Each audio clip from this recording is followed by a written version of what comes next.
اللهم صل على محمد وآل محمد وعجل فرجهم. بسم الله الرحمن الرحيم.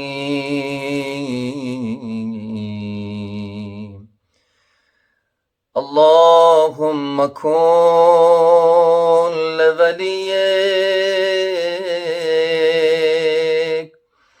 الحجة ابن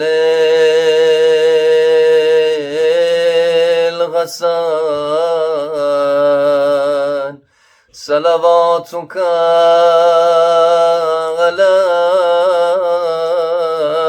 عليه وعلى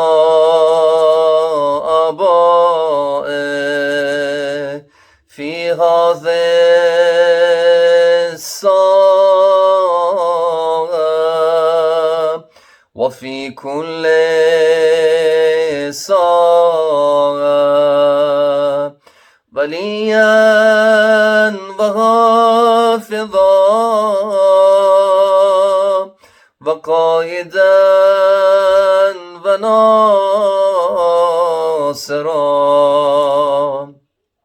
ودليلا وغينا حتى تسكنه أرضك طوعا وتمتعه فيها طويلا برحمتك يا أرحم الراحمين. اللهم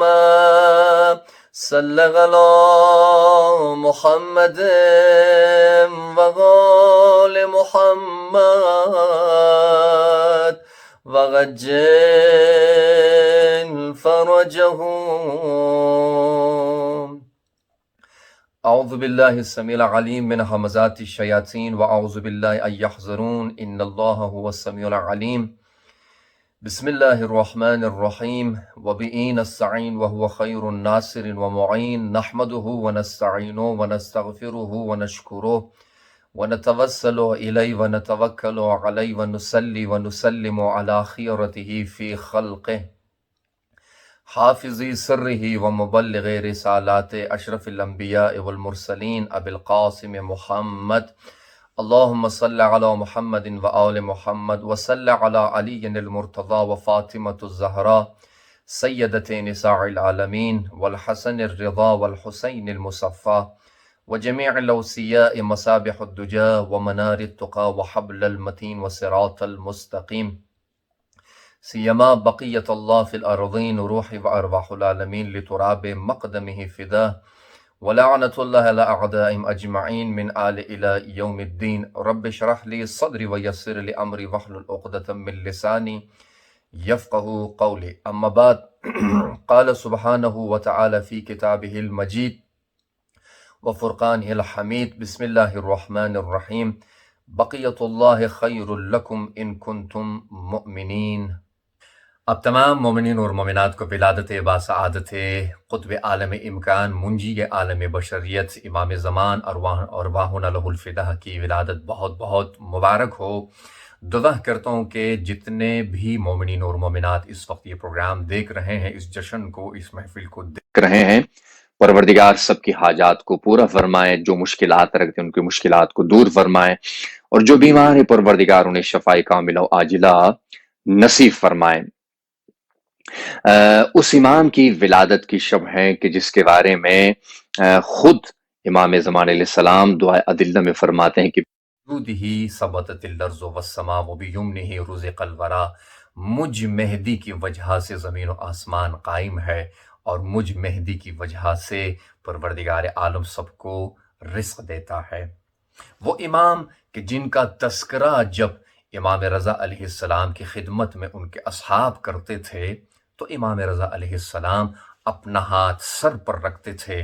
اور قیام کرتے تھے. یہ وہ روایت ہے کہ جس روایت کو حضرت آیت اللہ العظمیٰ صافی گل پائیگانی اپنی بہت ہی مشہور معروف کتاب منتخب الاثر جو امام زمان علیہ السلام کے متعلق لکھی گئی ہے اس کتاب میں آقا اس روایت کو نقل کرتے ہیں کہ امام رضا علیہ السلام امام زمان علیہ السلام کا نام سنتے ہی اپنا ہاتھ سر پر رکھتے تھے اور قیام کرتے تھے۔ یہ جو ہم امام زمان کا نام سنتے ہیں اور اپنا ہاتھ سر پر رکھتے ہیں اور قیام کرتے ہیں، یہ سیرت امام رضا علیہ السلام ہے۔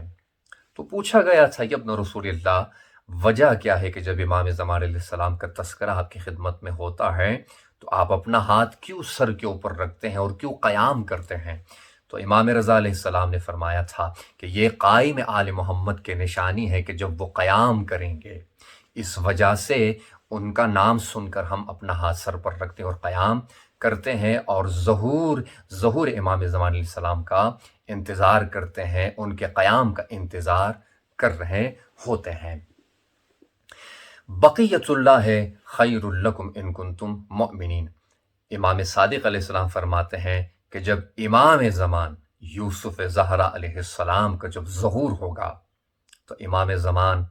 خانہ کعبہ کی دیوار پر آ کر ٹیک لگائیں گے اور قرآن کی اس آیت کی تلاوت فرمائیں گے، بقیت اللہ خیر لکم ان کنتم مؤمنین۔ اور اس آیت کی تلاوت کے فوراً بعد تمام عالم کو، تمام دنیا، تمام کائنات کو مخاطب ہو کر یوسف زہرا فرمائیں گے، یا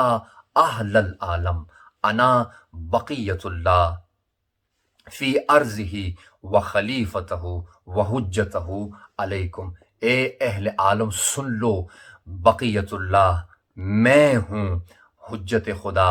میں ہوں، اور خلیفہ میں ہوں۔ یہ امام زمان علیہ السلام پورے عالم سے جو ہے، پوری دنیا سے یوسف زہرا مخاطب ہو کر فرمائیں گے۔ کیا سما ہے اور کیا فضا ہے اس وقت جب امام زمان علیہ السلام پورے عالم سے، پوری دنیا سے مخاطب ہو کر فرمائیں گے، یا اہل العالم انا بقیت اللہ فی ارض و خلیفتہ و حجتہ علیکم۔ تو حضرات، امام زمان علیہ السلام کی غیبت کا مسئلہ سن 255 ہجری سے نہیں ہے، بلکہ امام زمان علیہ السلام کی ولادت سے کئی سو سال پہلے جو ہے امام کے ظہور کے بارے میں گفتگو ہوتی رہی ہے۔ روایات میں ہے کہ جب رسول خدا صلی اللہ علیہ وآلہ وسلم شب معراج پر تشریف لے کے گئے تھے تو وہاں پر ائمہ معصومین علیہ السلام کے انوار کو دکھایا گیا تھا۔ ہر امام کے وجود مبارک کا اپنا رنگ تھا، تو ان انوار میں ایک نور منور تھا جو سبز رنگ کا تھا۔ رسول خدا صلی اللہ علیہ وآلہ وسلم نے یہ پوچھا کہ یہ سبز رنگ کس کا رنگ ہے؟ تو وہاں پر امام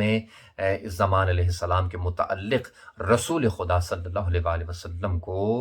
بتایا گیا تھا کہ یہ کون ہیں، اور ان کی غیبت کے بارے میں، ان کے ظہور کے بارے میں، ان کے متعلق جتنی بھی باتیں تھی شب معراج میں رسول خدا صلی اللہ علیہ وآلہ وسلم کو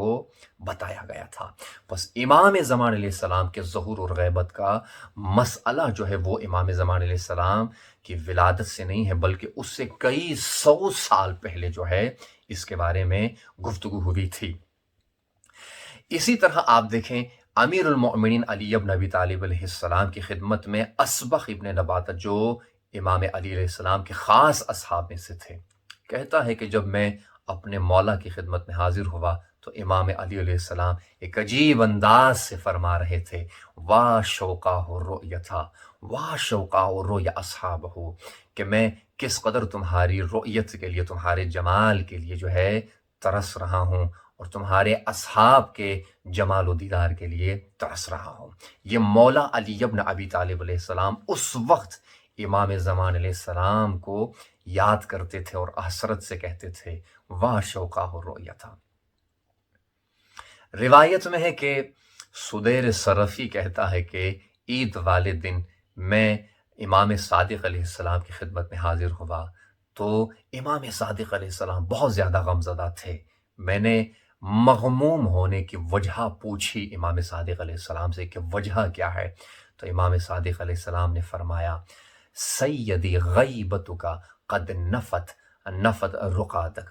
کہ میں مہدی کے ظہور کے لیے اور اس کے دیدار کے لیے ترس رہا ہوں، اور جس کی غیبت نے میری آنکھوں سے میری نیند کو چرا لیا ہے۔ پھر فرماتے ہیں لو ادرکتہ لخدمتہ، میں کاش ان کو درک کر لوں تاکہ میں خود ان کی خدمت کروں۔ یہ امام صادق علیہ السلام، امام زمان ارواح لہ الفدا کے بارے میں فرماتے ہیں۔ واقعاً اگر ہم دیکھیں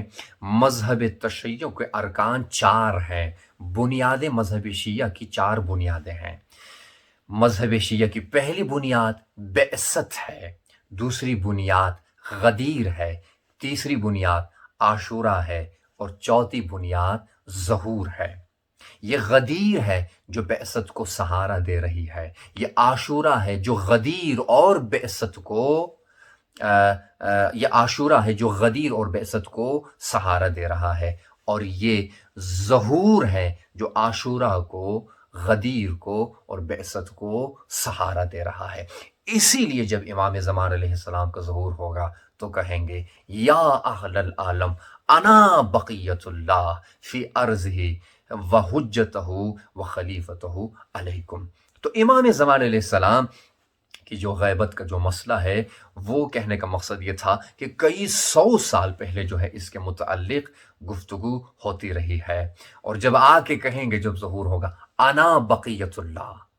یہ بقیت اللہ کا کلمہ جس طرح کہ قرآن میں ہے کہ بقیت اللہ خیر لکم ان کنتم مؤمنین، خدا کا بھی یہی ارشاد ہوتا ہے، اور اس آیت سے مراد یوسف زارا امام زمان علیہ السلام ہے۔ آپ دیکھیں حضرت آدم علیہ السلام صفی اللہ تھے، بقیت اللہ نہیں تھے۔ حضرت نوح علیہ السلام نجی اللہ تھے، بقیت اللہ نہیں تھے۔ حضرت ابراہیم علیہ السلام خلیل اللہ تھے، بقیت اللہ نہیں تھے۔ حضرت اسماعیل علیہ السلام ذبیح اللہ تھے، بقیت اللہ نہیں تھے۔ حضرت موسیٰ علیہ السلام کلیم اللہ تھے، بقیت اللہ نہیں تھے۔ حضرت عیسیٰ علیہ السلام روح اللہ تھے، بقیت اللہ نہیں تھے۔ رسول خدا محمد مصطفیٰ صلی اللہ علیہ وآلہ وسلم رسول اللہ تھے، بقیت اللہ نہیں تھے۔ علی علیہ السلام ولی اللہ تھے، بقیت اللہ نہیں تھے۔ بقیت اللہ صرف اور صرف نرجس کا لال امام زمان علیہ السلام ہے، کہ جب جن کا ظہور ہوگا تو آ کے یہ کہیں گے یا اہل العالم انا بقیت اللہ فی ارض، اے اہل عالم سن لو میں بقیت اللہ ہوں۔ تو حضرات امام زمان علیہ السلام کے ظہور اور ان کے انتظار کا مسئلہ صرف اسلام میں نہیں ہے، بلکہ اگر آپ تاریخ کو اٹھا کر دیکھیں اور روایات کو اٹھا کر دیکھیں، اس وقت یہود ماشے کا انتظار کر رہا ہے، مسیحیت میں مسیح کا انتظار ہو رہا ہے، زرتشت میں سوشیانیز کا انتظار ہو رہا ہے، ہندو وہ جو ہیں ہندو وشنو کا انتظار کر رہے ہیں، بودا مترا کا انتظار کر رہے ہیں، اور اسلام قائم آل محمد کا انتظار کر رہا ہے۔ آواز وہی ہے، لہجے بدل گئے ہیں، منزل وہی ہے، رستے بدل گئے ہیں۔ اور جب امام زمان علیہ السلام کا ظہور ہوگا، اور یہ وعدہ پروردگار ہے جس طرح کہ قرآن میں ارشاد رب العزت ہوتا ہے وَنُرِيدُ أَن نَّمُنَّ عَلَى الَّذِينَ اسْتُضْعِفُوا فِي الْأَرْضِ وَنَجْعَلَهُمْ أَئِمَّةً وَنَجْعَلَهُمُ الْوَارِثِينَ۔ یہ خدا کا وعدہ ہے کہ ایک دن زمین کے وارث کو بھیج دے گا۔ وعدہ پروردگار ہے، وعدہ پروردگار ہے کہ امام زمان علیہ السلام کا ظہور ہوگا۔ تو ہم ظہور کا انتظار کرتے ہیں، حضور یعنی حضور کا انتظار نہیں کر رہے ہیں کہ ہم امام زمان علیہ السلام کو صرف دیکھنے کا انتظار کر رہے ہیں، نہیں، بلکہ ہم امام زمان علیہ السلام کے ظہور کا انتظار کر رہے ہیں، اور دعا کرتے ہیں پروردگار عالم کی بارگاہ میں کہ ہمیں توفیق دے کہ ہم ظہور امام زمان علیہ السلام سے پہلے اپنے آپ کو تیار کر سکے۔ ظہور سے پہلے تیاری بہت ضروری ہے۔ امام زمان علیہ السلام اپنے چاہنے والوں کی تیاری کا انتظار کر رہے ہیں، اور امام زمان علیہ السلام کا انتظار صرف ہم نہیں کر رہے ہیں بلکہ خدا خود بھی انتظار کر رہا ہے، جس طرح کہ قرآن میں ارشاد رب العزت ہوتا ہے فَانْتَظِرُوا إِنِّي مَعَكُمْ مُنْتَظِرِينَ۔ تم بھی انتظار کر رہے ہو اور میں بھی انتظار کر رہا ہوں، فانتظروا انی معکم من المنتظرین، میں بھی تمہارے ساتھ منتظرین میں سے ہوں۔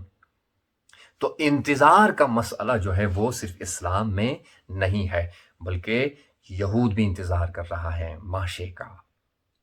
مسیحیت میں مسیح کا انتظار ہو رہا ہے، آواز وہی ہے، لہجے بدل گئے ہیں۔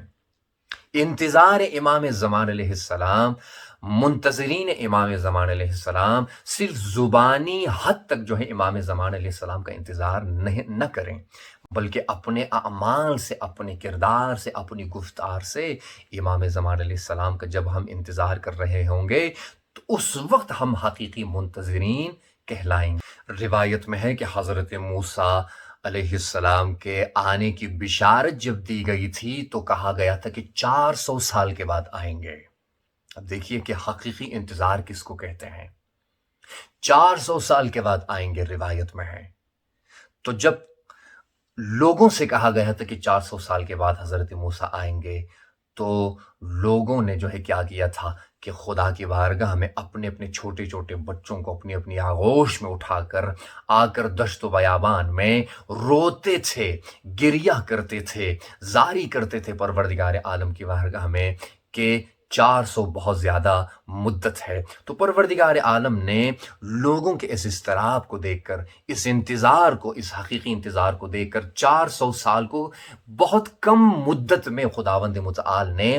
بدل دیا تھا، صرف اس وجہ سے کہ لوگ واقعاً حقیقی معنوں میں انتظار کر رہے تھے۔ 400 سال کو صرف چند سالوں میں پروردگار عالم نے بدل دیا اور حضرت موسیٰ کو بھیج دیا تھا۔ تو ہمیں بھی حقیقی منتظرین میں سے ہونا چاہیے، کردار کے ساتھ ہم دکھائے کہ واقعاً ہم انتظار امام زمان علیہ السلام کر رہے ہیں، اپنی گفتار سے، اپنے اخلاق سے ہم دکھائے کہ ہم امام زمان علیہ السلام کے حقیقی منتظرین میں سے ہے۔ ارشاد رب العزت ہوتا ہے قرآن میں کہ وَأَوْحَيْنَا إِلَىٰ أُمِّ مُوسَىٰ، کہ ہم نے الہام کیا مادر موسیٰ کو، وَأَوْحَيْنَا إِلَىٰ أُمِّ مُوسَىٰ أَنْ أَرْضِعِيهِ، کہ اپنے بچے کو دودھ پلاؤ۔ یہ واقعاً کون سا واقعہ ہے؟ یہ اس وقت کا واقعہ ہے کہ جب فرعون کو اطلاع ملی تھی کہ اگر کوئی بچہ پیدا ہو، اگر اسے قتل نہ کیا جائے تو وہ بچہ تمہارے اقتدار کو، تمہاری سلطنت کو بالکل خراب کر دے گا، تمہاری سلطنت جو ہے وہ مٹ جائے گی، تمہارا اقتدار ختم ہو جائے گا۔ تو اسی وجہ سے جو بھی بچہ پیدا ہوتا تھا اس کو قتل کیا جاتا تھا۔ تو جب حضرت موسیٰ علیہ السلام کی ولادت ہوتی ہے، مادر موسیٰ بہت زیادہ پریشان تھی کہ اس بچے کے ساتھ کیا کرے، اس سے پہلے کہ اس بچے کو قتل کیا جائے، بہت پریشان تھی۔ ارشاد رب العزت ہوتا ہے وَأَوْحَيْنَا إِلَىٰ أُمِّ مُوسَىٰ، ہم نے مادر موسیٰ کو پیغام دیا، الہام کیا، وَأَوْحَيْنَا إِلَىٰ أُمِّ مُوسَىٰ أَنْ أَرْضِعِيهِ، اپنے بچے کو دودھ پلاؤ، سب سے پہلے أَنْ أَرْضِعِيهِ فَإِذَا خِفْتَ عَلَيْهِ، اور اس کے بعد جب تم خوف محسوس کرو کہ اس بچے کو کہیں قتل نہ کر دے، فَإِذَا خِفْتَ عَلَيْهِ فَأَلْقِيهِ فِي الْيَمِّ، اس بچے کو صندوق میں رکھو اور صندوق میں رکھنے کے بعد اس کو دریا میں پھینک دو۔ دیکھیے پروردگار عالم، ایمان مادر موسیٰ کو ذرا دیکھیے، یقین مادر موسیٰ کو ذرا دیکھیے، واقعاً ایک چھوٹے سے بچے کو کس طرح صندوق میں رکھیں اور اس کے بعد اس صندوق کو دریا میں پھینک دے، یہ ایک ماں ہی اس کیفیت کو سمجھ سکتی ہے۔ لیکن یقین مادر موسیٰ کو ذرا آپ دیکھیں کہ فَإِذَا خِفْتَ عَلَيْهِ، دودھ پلانے کے بعد جب تم خوف محسوس کرو کہ کہیں آ کے اس بچے کو کوئی قتل نہ کر دے، فَإِذَا خِفْتَ عَلَيْهِ فَأَلْقِيهِ فِي الْيَمِّ، صندوق میں رکھو اور اس کے بعد اس بچے کو دریا میں پھینک دو۔ دریا میں پھینکنے کے بعد اللہ مادر موسیٰ سے کہہ رہا ہے، دریا میں پھینکنے کے بعد وَلَا تَخَافِي وَلَا تَحْزَنِي، خوفزدہ ہونے کی ضرورت نہیں ہے، ڈرنے کی ضرورت نہیں ہے، وَلَا تَحْزَنِي، اور محزون اور غمزدہ ہونے کی بھی ضرورت نہیں ہے۔ ماں ہے، بچے کی کیفیت کو سمجھ سکتی ہے، بچے کی محبت کو ایک ماں ہی سمجھ سکتی ہے، مگر خدا کس طرح دلاسا دے رہا ہے، خدا کی شفقت کے ساتھ مادر موسیٰ سے کہہ رہا ہے ولا تخافی ولا تحزنی، خوفزدہ ہونے کی ضرورت نہیں ہے، محزون ہونے کی ضرورت نہیں ہے۔ کیوں؟ فوراً بشارت دیتا ہے پروردگار عالم مادر موسیٰ کو، انا رادہ الیک، ہم تمہارے بچے کو تمہیں واپس پلٹا دیں گے۔ صرف یہ نہیں کہا کہ انا رادہ الیک، صرف یہ نہیں کہا کہ تمہارے بچے کو واپس پلٹا دیں گے، بلکہ وجاعلہ من المرسلین، جب واپس تمہارے بچے کو ہم پلٹا دیں گے تو اسے ہم مرسلین میں سے قرار دیں گے، رسولوں میں سے قرار دیں گے۔ کیسی بشارت دے رہا ہے پروردگار عالم مادر موسیٰ کو۔ اور مفسرین بیان کرتے ہیں کہ جس طرح کے مادر موسیٰ کو خداوند متعال نے وعدہ کیا تھا کہ ہم تمہارے بچے کو واپس پلٹا دیں گے اور اسے رسولوں میں سے قرار دیں گے، اسی طرح امام زمان علیہ السلام کے بارے میں بھی ہے کہ ایک دن امام زمان علیہ السلام کو خدا واپس پلٹا دے گا۔ وَنُرِيدُ أَن نَّمُنَّ عَلَى الَّذِينَ اسْتُضْعِفُوا فِي الْأَرْضِ وَنَجْعَلَهُمْ أَئِمَّةً وَنَجْعَلَهُمُ الْوَارِثِينَ، خدا کا وعدہ ہے، ارادہ کیا ہے کہ پروردگار عالم ایک دن زمین کے وارث کو بھیج دے گا، اور زمین کا وارث کون ہوگا؟ یوسف زہرا، منجی عالم بشریت، قطب عالم امکان، امام زمان ارواحنا لہ الفداء علیہ السلام ہوں گے۔ ظہور امام زمان علیہ السلام جو ہے وہ اسلام کے مسلمات میں سے ہے کہ جس کا انکار نہیں کیا جا سکتا ہے۔ اگر آپ دیکھیں امام زمان علیہ السلام کی ولادت سے کئی سو سال پہلے جو ہے امام زمان علیہ السلام کے لیے کتابیں لکھی گئی تھی، امام زمان کے ظہور کے لیے۔ صحیح بخاری جو ہے یہ امام زمان علیہ السلام کی ولادت سے پہلے جو ہے کتابیں لکھی گئی تھی، اور ان کتابوں میں ظہور امام زمان علیہ السلام کا تذکرہ ہوا تھا۔ اور اسی طرح آپ دیکھیں شافعی جو ہے وہ کتاب لکھتے ہیں ظہور امام زمان علیہ السلام کے بارے میں، البیان فی اخبار صاحب الزمان، اور ظہور امام زمان علیہ السلام کا انکار جو ہے کوئی نہیں کر سکتا۔ جزو مسلمات اسلام میں سے ابن تیمیہ جو دشمن شیعہ تھا، دشمن شیعہ، وہ بھی جو ہے اپنی کتاب میں ظہور امام زمان علیہ السلام کا ذکر کرتا ہے۔ مسئلہ ہے کہ ہم امام زمان علیہ السلام کو دیکھ نہیں سکتے ہیں، یہ ہماری آنکھوں کا قصور ہے، گناہوں کی وجہ سے، خطاؤں کی وجہ سے امام زمان علیہ السلام کو دیکھ نہیں سکتے ہیں، ورنہ امام زمان علیہ السلام ہر جگہ موجود ہے۔ امام زمان علیہ السلام کو دیکھنے کے لیے شرط و شرائط ہے۔ احمد ابن اسحاق امام حسن عسکری علیہ السلام کے بہترین وکلاء میں سے تھے۔ احمد ابن اسحاق کہتا ہے کہ میں سامرہ جب گیا تھا امام حسن عسکری علیہ السلام کی خدمت میں، تو امامت کے بارے میں بات ہوئی، تو میں نے امام حسن عسکری علیہ السلام سے پوچھا، یا ابن رسول اللہ، آپ کے بعد آپ کا جانشین کون ہوگا؟ اس سے پہلے کہ امام حسن عسکری علیہ السلام مجھے کوئی جواب دے، کھڑے ہو گئے اور حجرے کے اندر چلے گئے، اور جب واپس آئے تو ان کی آغوش میں، ان کی گود میں ایک چھوٹا سا بچہ تھا کہ جس کے چہرے سے نور نکل رہا تھا۔ تو امام حسن عسکری علیہ السلام نے اس بچے کی طرف اشارہ کیا کہ میرے بعد میرا جانشین میرا بیٹا ہوگا۔ وہاں پہ امام زمان علیہ السلام کے بارے میں امام حسن عسکری علیہ السلام فرماتے ہیں، لیکن امام حسن عسکری علیہ السلام یہاں پہ احمد ابن اسحاق سے فرماتے ہیں، اور یہ سب کے لیے ذرا سنیے کہ امام زمان علیہ السلام کی زیارت کے لیے کیا شرط رکھتے ہیں امام حسن عسکری علیہ السلام۔ امام حسن عسکری علیہ السلام فرماتے ہیں احمد ابن اسحاق سے، اے احمد ابن اسحاق، اگر تم میں چند شرطیں نہ ہوتی تو میں کبھی بھی اپنے بیٹے مہدی علیہ السلام کو تمہیں نہ دکھاتا۔ امام حسن عسکری علیہ السلام یہاں پہ فرماتے ہیں، یا احمد ابن اسحاق، لولا کرامتک علی اللہ والا حجتہ لما ارست علیک ابنی، اگر تیرا مقام خداوند متعال کی بارگاہ میں تو محترم نہ ہوتا اور ہماری نظر میں تو محترم نہ ہوتا تو کبھی بھی اپنے بیٹے کو تمہیں نہ دکھاتا۔ تو امام حسن عسکری علیہ السلام دیدار امام زمان علیہ السلام کے لیے ایک معیار رکھتے ہیں کہ انسان کو چاہیے باتقوا ہونا چاہیے، تم میں سے خداوند متعال کی نظر میں سب سے محترم اور مکرم وہی ہے جس کا تقوی زیادہ ہو۔ تو امام حسن عسکری علیہ السلام بھی احمد ابن اسحاق سے یہی کہتا ہے، یا احمد ابن اسحاق لولا کرامتک علی اللہ وعلی حجتہ لما عرست ابنی،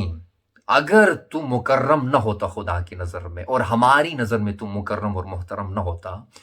تو اپنے بیٹے کی زیارت تمہیں کبھی بھی نہ کراتا۔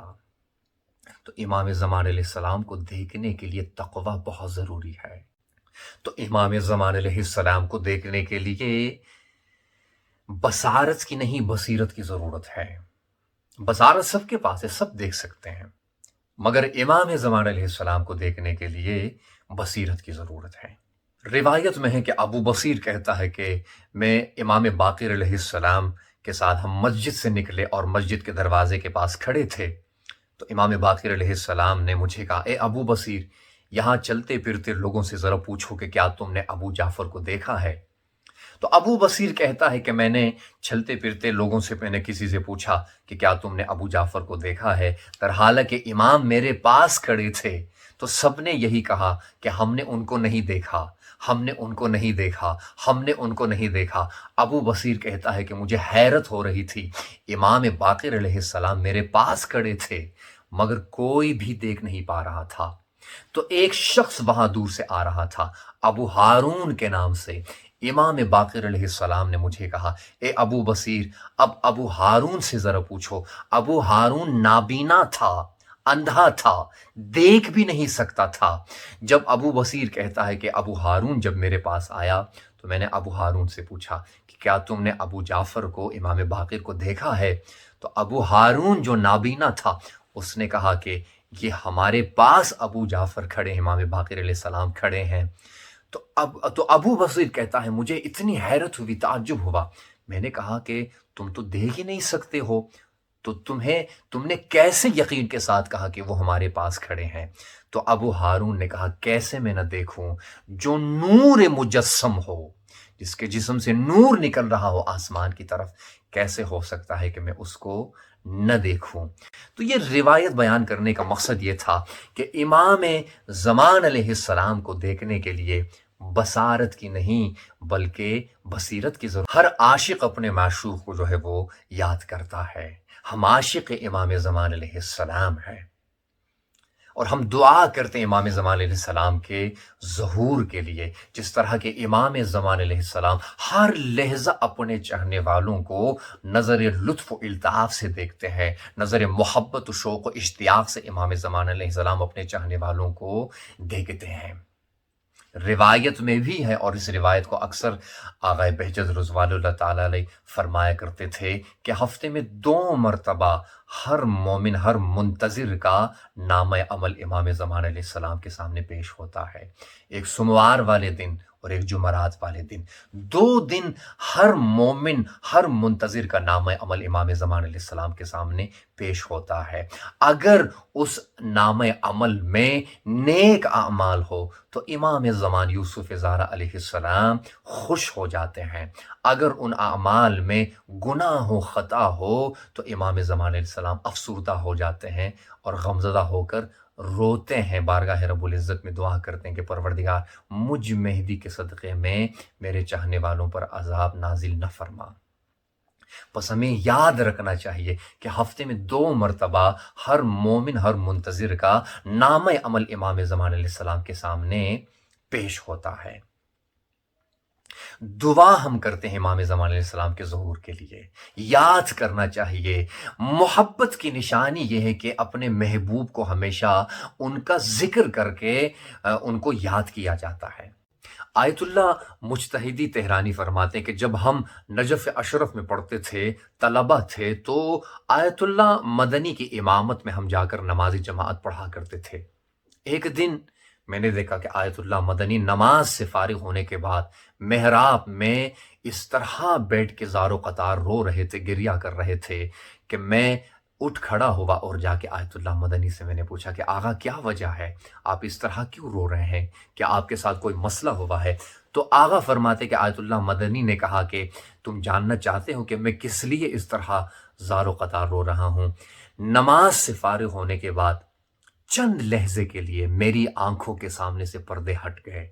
تو میں نے امام زمان علیہ السلام کی زیارت کی، امام زمان علیہ السلام کے جمال کی زیارت کی۔ تو امام زمان علیہ السلام نے مجھے مخاطب ہو کر کہا کہ تم دیکھ رہے ہو کہ میرے منتظرین جو یہ دعویٰ کرتے ہیں کہ ہم اپنے امام کا انتظار کر رہے ہیں، فوراً نماز پڑھتے ہی مصلی چھوڑ کر سب کے سب چلے گئے۔ مجھ مہدی کے ظہور کے لیے کسی نے دعا نہیں کی۔ اللہ اکبر! وہ امام جو ہر لہجہ، ہر منٹ، ہر سیکنڈ اپنے چاہنے والوں کو یاد کرتے ہیں، کس طرح منتظرین امام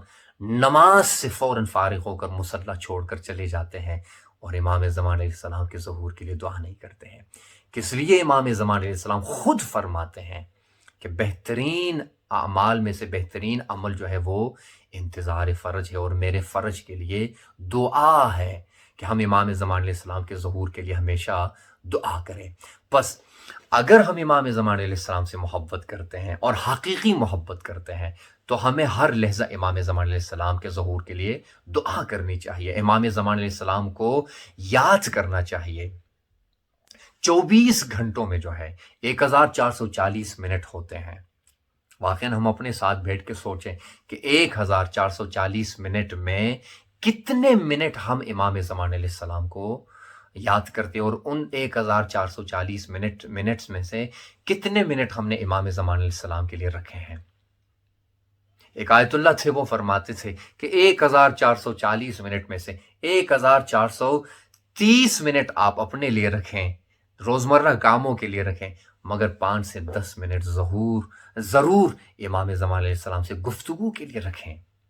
تنہائی میں بیٹھ کر امام زمان علیہ السلام سے ہم گفتگو کریں، یا ابا صالح المہدی ادرکنی، امام زمان علیہ السلام سے ہم درد دل کریں۔ امام زمان علیہ السلام سے رابطہ رکھنے کے لیے ایک اچھا طریقہ ہے کہ ہم دن میں کم سے کم 5 سے 10 منٹ تنہائی میں امام زمان علیہ السلام کے ساتھ گفتگو کریں، اور یہ گفتگو ایک بہانہ ہوتا ہے امام زمان علیہ السلام کو یاد کرنے کے لیے۔ واقعاً امام زمان علیہ السلام ہماری دعا کو، ہماری التجا کو سن رہے ہوتے ہیں۔ اس کی دلیل یہ ہے کہ روایت میں ہے کہ امام ہادی علیہ السلام جب مدینہ میں تھے تو کسی شخص نے جو ہے دور دراز سرزمین سے جو ہے انہوں نے ایک خط لکھا امام ہادی علیہ السلام کو، اور خط میں یہ لکھا تھا، یبن رسول اللہ، مجھ میں اتنی استطاعت نہیں ہے، اتنی طاقت و ہمت نہیں ہے کہ میں اس قدر دور دراز سفر کر کے آ کے آپ کی خدمت میں آپ کی زیارت کر سکوں، اور آپ کی خدمت میں اپنی دعا، اپنی التجا آپ کی خدمت میں بیان کر سکوں۔ تو مولا میں کیا کروں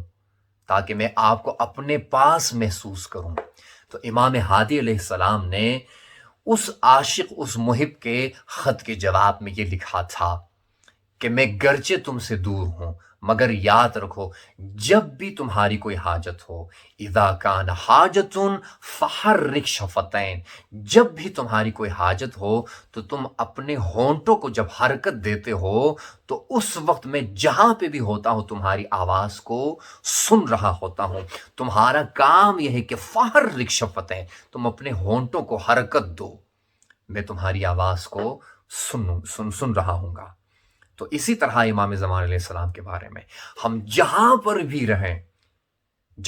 رہیں، جب ہم کہتے ہیں یا ابا صالح المہدی ادرکنی، فحرک شفتین، اپنے ہونٹوں کو جب ہم حرکت دیتے ہیں تو امام زمان علیہ السلام ہماری آواز کو سن رہے ہوتے ہیں۔ آغائے بہجت بھی یہی فرماتے تھے کہ اس سے پہلے کہ ہماری آواز ہمارے کانوں تک پہنچ جائے، سب سے پہلے ہماری آواز امام زمان علیہ السلام کے کانوں تک پہنچ جاتی ہے، یہ آغا بہجت فرماتے تھے، اور اسی روایت کو معیار قرار دے کر آغا بہجت فرماتے تھے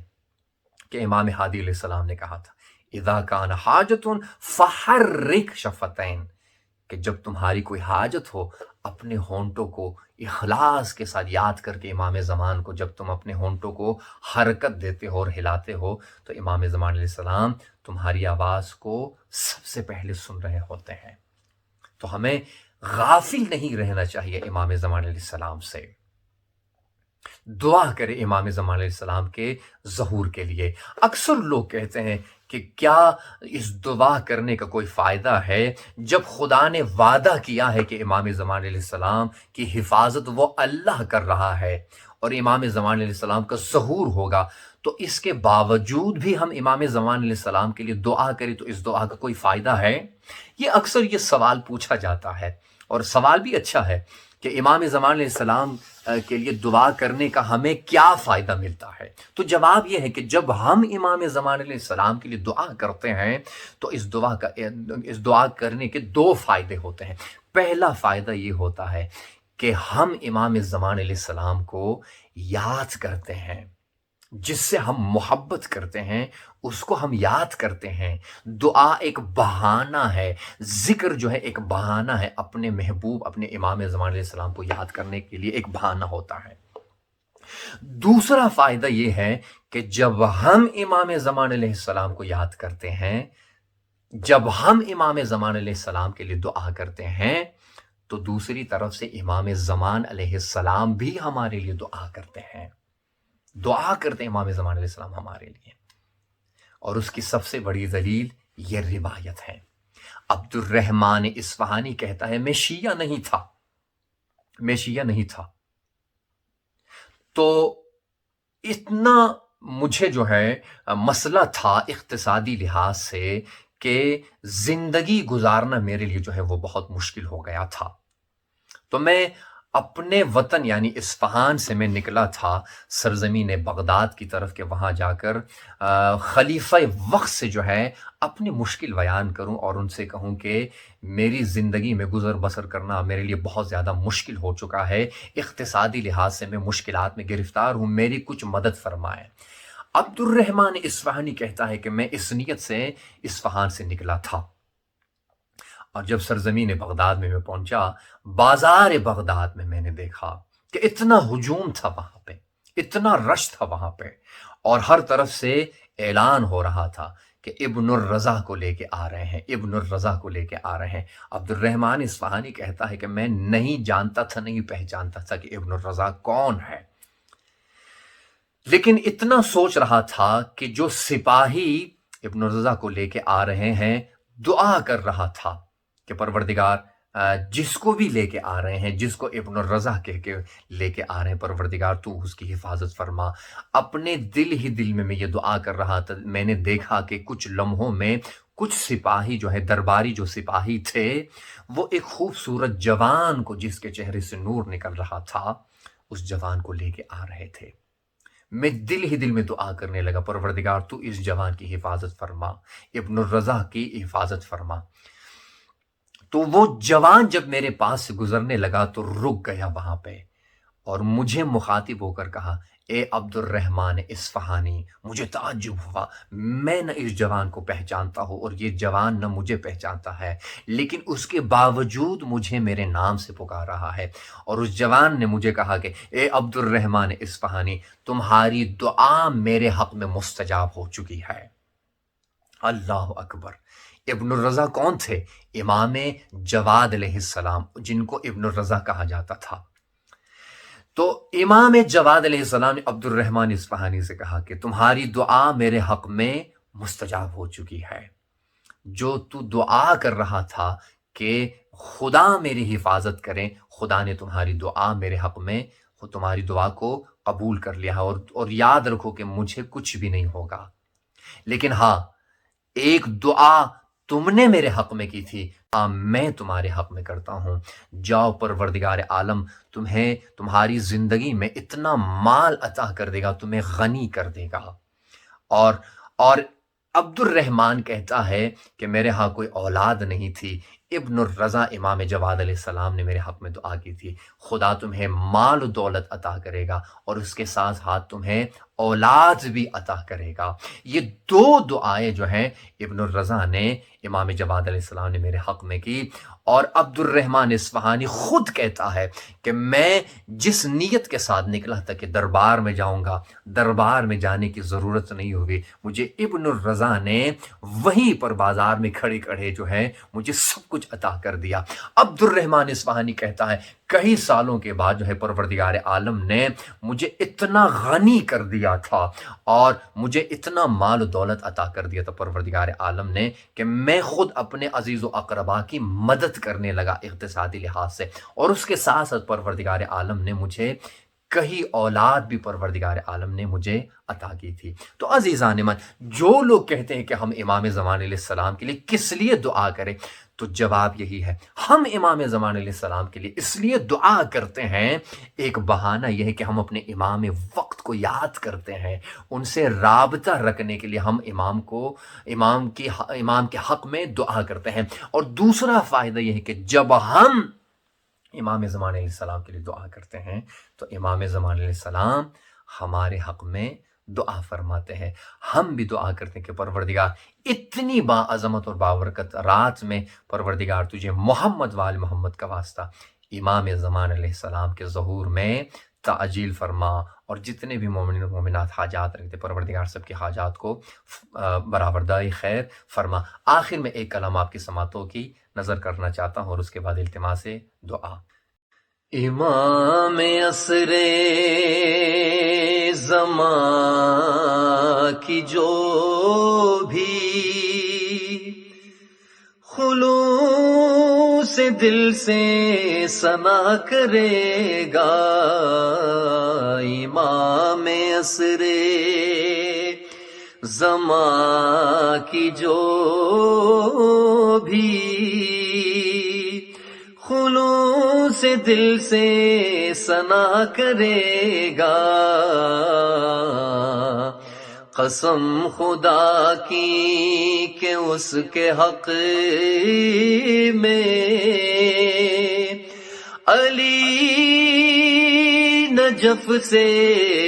دعا کرے گا، قسم خدا کی کہ اس کے حق میں علی نجف سے دعا کرے گا، ملے گی اس کو حیات میسم، حیات سلمہ، حیات بوذر، جو انتظار امام حجت میں ہستی اپنی فنا کرے گا، قسم خدا کی کہ اس کے حق میں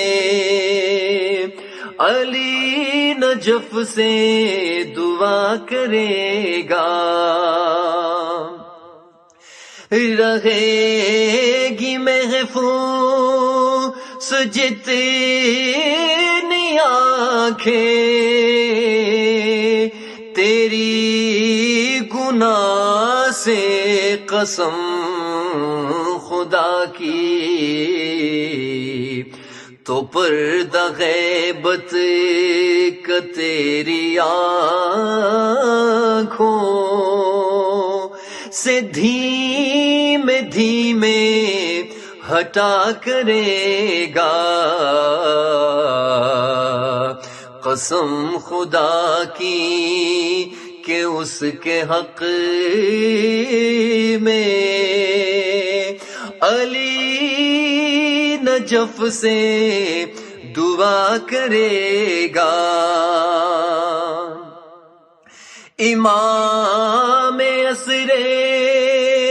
زمان کا عاشق عمل کے میدان میں خدا را یہ عہد کر لو کہ ان کی سیرت پہر قدم تو چلا کرے گا، قسم خدا کی کہ اس کے حق میں علی نجف سے دعا کرے گا، وہ دیکھتا ہے ہر ایک عمل کو یہ بات سچ ہے یقین بھی ہے میں کیا کروں گا میرے عمل سے امام مہدی گلا کرے گا قسم خدا کی کہ اس کے حق میں علی نجف سے دعا کرے گا نماز عشق ظہور مہدی نہ پڑھ سکے گا یہ بات سچ ہے جو پنج گانا نماز واجب ہمیشہ سن لو قضا کرے گا نہ اہل فن ہوں نہ میں سخرور نہ آشنائے ردیف اوزاں مگر عقیدہ ہے طفل مکتب کو شیر مہدی عطا کرے گا قسم خدا کی کہ اس کے حق میں علی نجف سے دعا کرے گا